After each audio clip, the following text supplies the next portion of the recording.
concern, very big, very high.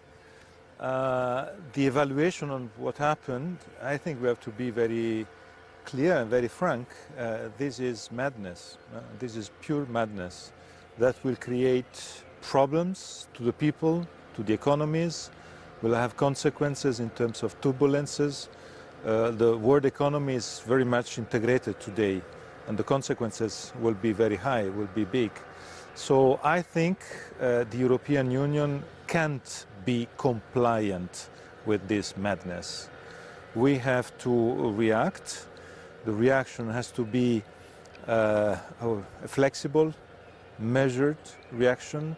We have to be ready to find solutions and to find solutions to go to a table, but to, I would say, to open a discussion and negotiation, we have to understand what does it mean. The figures that Trump presented 2 days ago are figures that are incomprehensible. First of all, because they are touching countries that are not existing. So it's the demonstration that is not serious. Second, because the figures are unilateral, they are not related, for instance, to what is happening on finance. On finance is exactly the opposite. The US are colonizing the world and the European Union. On tech is the same. So this sense of asymmetric situation, if it is perceived on goods is one thing, but it is perceived on another is totally different. So I think we have to understand what we are talking about, and then we can discuss. But until now, it is clear that the reaction of the European Union has to be strong and, first of all, united. Is the moment of unity of the European Union. It's interesting you bring up that point, because there's a school of thought, however, that disagrees with what you just said, that in fact the European Union should not retaliate because this is just going to bring more economic pain, and the approach should be to have some sort of a deal with Donald Trump. Why are you supportive of countermeasures?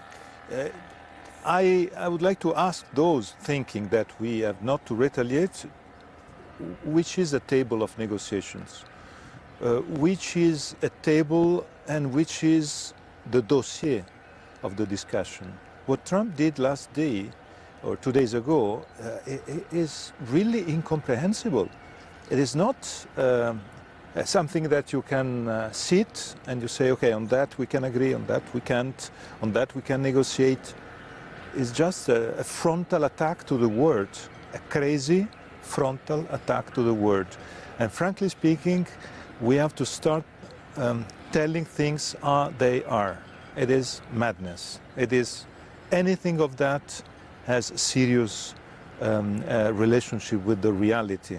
The only consequence will be negative for the US first, for us too, for the world it will be painful, for the people and for the poorest people. And I think we have to be aware of that.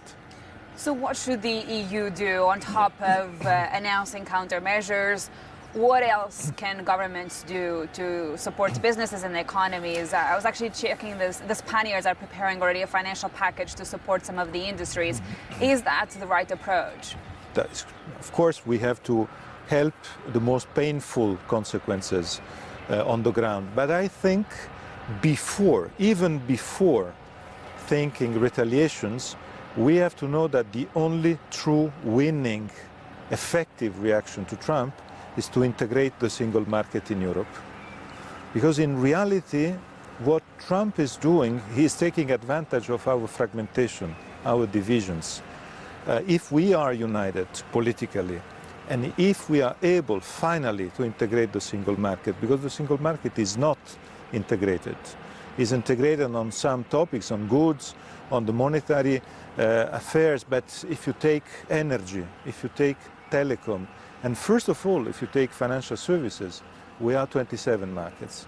And the US, Trump, is taking advantage of being the European Union 27 market. If we were one and not 27, that would be different. I mean,